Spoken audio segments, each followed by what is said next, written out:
And I just wonder what sort of tsunami is waiting for us if we as a nation continue to talk about street children and child-headed households as though these things are normal. Street children. Hungry, filthy, begging. The victims of extreme poverty, social disintegration, physical violence, and sexual abuse. Often we ignore them. Sometimes we give them money. Is there an answer to this seemingly insurmountable problem? A United Nations survey revealed that there are over 400,000 street children in South Africa alone. That survey was 6 years ago.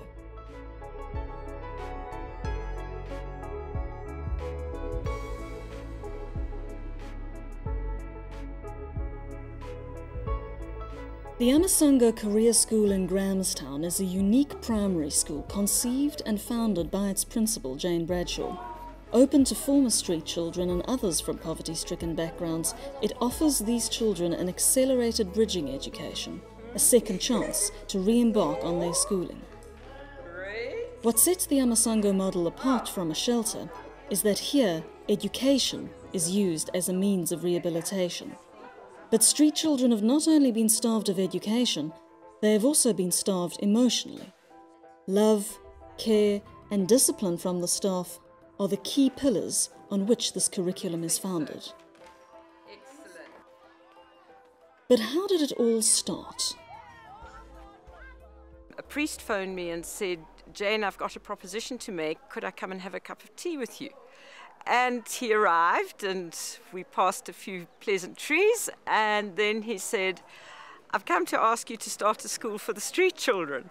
And my adrenaline just rushed right through my body. My heart started palpitating, I was perspiring, and I just knew that this was what I was going to do with my life. We work with children who have seen and experienced stuff that most of us have only read about, but they've never had the opportunity to play.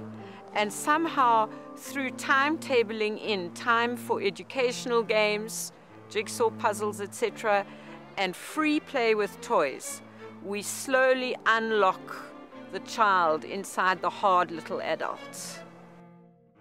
Snakes and Ladders is probably the most educational game that there is. You learn amazing things from Snakes and Ladders. You learn to wait for your turn. You learn that you can think you're winning and you lose. You can think you're losing and you win. You can learn not to kill someone just because they laugh at you. And finally, if you steal the dice, you can't play tomorrow. One of the biggest challenges that we are faced with is the drugs problem. Some of our learners are using drugs from the age of 10 years upwards. The sad part of it is that for children who are under 18 years of age, there is no rehab around in Grahamstown. It has a big impact on their behavior. They become aggressive. They can't learn in the classroom. They do all sorts of things to disturb the others whom they know are not using drugs and are concentrating on their schoolwork. So that's the main challenge, discipline all round. So we as teachers at Amasango, we have to be parents, we have to be teachers, we have to be psychologists, everything in one.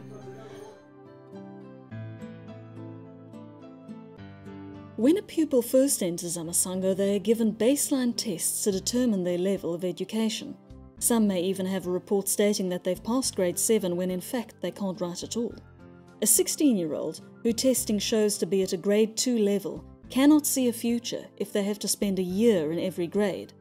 But with the Amasango system, in as little as 3 years, they can progress through all the grades and onto high school.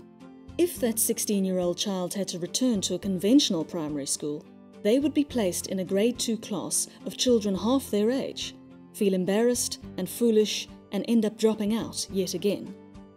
So the children of Amasango benefit through finding a place of normality. They are the normal at this school.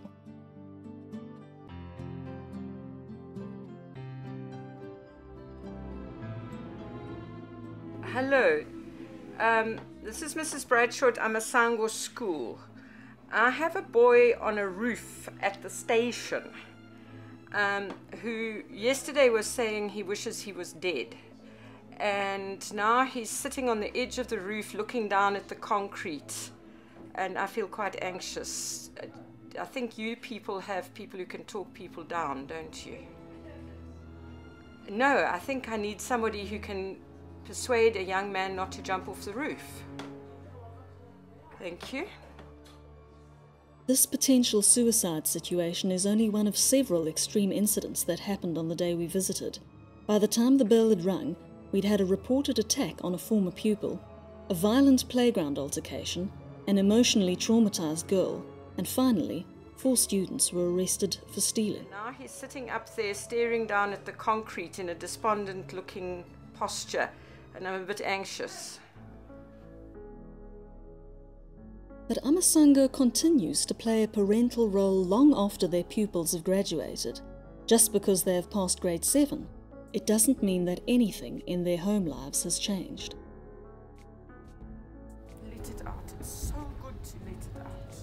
It's so good. This is Koleka, a former pupil who has been taken in by a Muslim family in Bathurst. At only 15, she has full-blown AIDS. She has come to school today to get assistance in gaining her antiretrovirals from the clinic. No, but we're going to be there before 12. It's 10 past 10.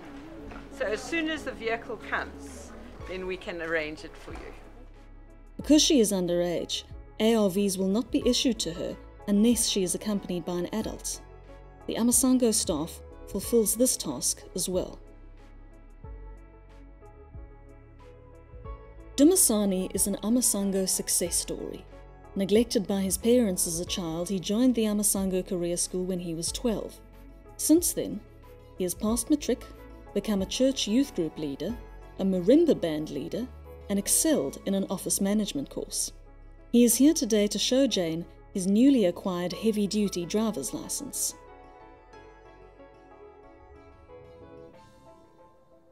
It's sampan beans today, so the children get a fortified porridge first thing in the morning in the classroom, then they get their bread and drink at break, and then a plate of cooked food at lunchtime every day, and it's different every day. It's critical because a lot of our children don't eat at home at all. A lot of them are totally dependent on the school for their food.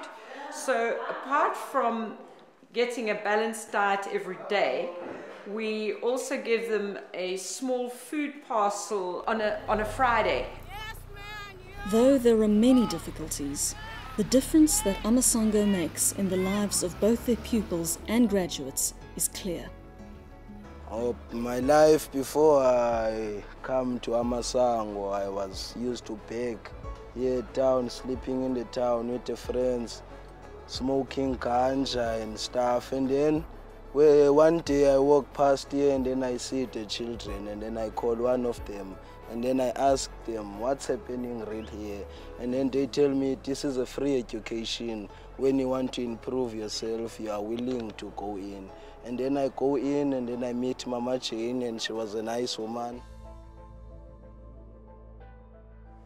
I find it an enormous privilege to have been called and equipped to work with God's broken children, God's hurting children. And there are times when one gets very frustrated, and there are times when one feels a total failure. But His love is new every morning. And I long for them to learn and know that as well.